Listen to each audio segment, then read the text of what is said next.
사람들은 내게 손가락질했지. 남편을 두고 그의 친구와 결혼을 하였다고. 하지만 그때 어린 비비안나를 업고 추운 러시아 대륙을 넘어가던 때 남편의 투옥과 죽었다는 이야기를 들었어. 나는 버텨야만 했어. 어린 딸을 위해서라도. 나를 둘러싼 추문을 듣고 욕하는 사람들은 상관하지 않아. 하지만 내 딸의 외면은 나를 슬프게 했지. 내 이름은 주세주. 사람들은 나를 박헌영의 아내라고 부르지만 나는 나로서 살았던 한 여자였어. 내 삶은 뜨거운 혁명의 열망으로 시작되어 차가운 시베리아의 눈밭에서 쓸쓸히 막을 내렸지. 나는 함흥의 부잣집 막내딸로 태어났어. 부모님의 사랑과 넉넉한 환경 속에서 어린 시절을 보냈어. 내가 하고 싶은 것은 무엇이든 배울 수도 할 수도 있었지. 여학교 시절 나는 일제강점기에 우리 조국의 상황을 알고 3.1운동에 참여했어. 그 일로 나는 학교에 더 이상 갈 수 없었지. 그리고 조선을 떠나 다른 세상을 보고 싶었어. 중국 상하이로 피아노를 공부하기 위해 떠났어. 상하이에는 독립을 위해 많은 젊은이들이 모여 있었지. 나는 뜨거운 가슴을 품고 함께 사회주의 운동에 뛰어들었어. 동지이자 남편인 박헌영을 그곳에서 만났고 함께 조선의 미래를 꿈꿨지. 유학을 마치고 돌아와 남편의 고향에서 조촐한 결혼식을 올렸어. 남편은 나의 연인이자 동지였어. 우리는 신흥청년동맹에 가입하여 조국의 독립을 꿈꿨지. 그 길은 순탄치 않았고 일본 경찰에 체포되어 투옥하다 풀려나기를 반복했어.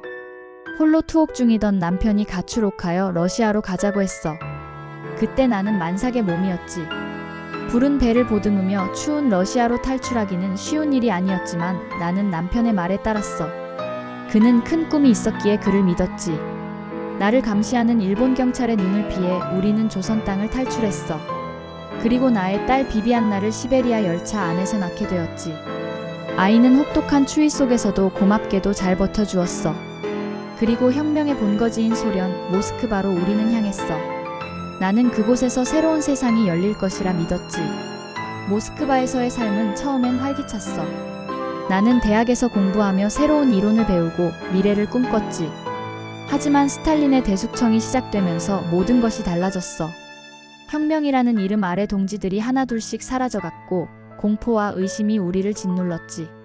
그리고 코민테른의 지시로 우리는 다시 상하이로 갔어. 하지만 그곳에서 남편인 박헌영은 다시 일본 경찰에 체포되고 말았어. 우리는 다시 헤어져야 했어. 그리고 그것이 남편과의 마지막이었어. 혼자가 된 나는 어린 딸과 함께 살아남기 위해 발버둥 쳤어. 일본 경찰을 피해 다시 모스크바로 도망쳤어. 어린 딸과 모스크바로 향하던 길은 살려는 발버둥이었어. 그 길엔 다른 동지인 김다냐가 우리와 함께 해주었어. 그의 도움이 힘이 되어주던 때 나는 남편의 사망 소식을 들었어.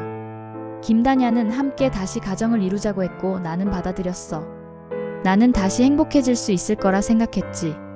하지만 혁명의 칼날은 나를 비켜가지 않았어. 1937년 나는 김다냐의 아이를 임신하였고 그는 일본 간첩으로 몰리게 되었어. 그는 그곳에서 처형되었어. 혹독한 세상이었어. 나도 그와 헤어진 지 얼마 안 되어 스탈린에 의해 일본의 간첩이라는 누명을 쓰고 체포되었어. 나의 딸 비비안나는 보육원으로 보내졌지. 나는 아이를 곧 만날 수 있을 거라 생각했지만 헤어진 시간이 길어졌어. 나는 카자흐스탄의 한 집단 농장으로 강제 이주되었어. 차가운 바람이 부는 황무지에서 나는 하루하루를 견뎌내야 했지. 고향에 대한 그리움, 가족에 대한 사무치는 그리움이 나를 짓눌렀지만 나는 삶의 끈을 놓을 수 없었어. 그곳에서 나는 스탈린의 죄수가 되어 혹독한 노동을 하며 살았지. 그리고 나의 아들을 잃었어. 너무나 어린 아들을. 그리고 그곳에서 나는 광복을 맞이했어. 광복 후 다시 나는 꿈을 꾸었지. 조국으로 돌아갈 꿈을 꾸었어. 스탈린에게 북한으로 귀국하게 해달라고 청원하였지만 거절당하고 말았지. 북한에는 전 남편이 부수상이 되었다는 소식을 들었어. 하지만 그에게 청원할 수는 없었어. 그의 딸인 비비안나만은 아비를 만날 수 있길 고대했지. 비비안나는 다시 만날 수 있었지만 우리 사이에 헤어진 시간이 길었어.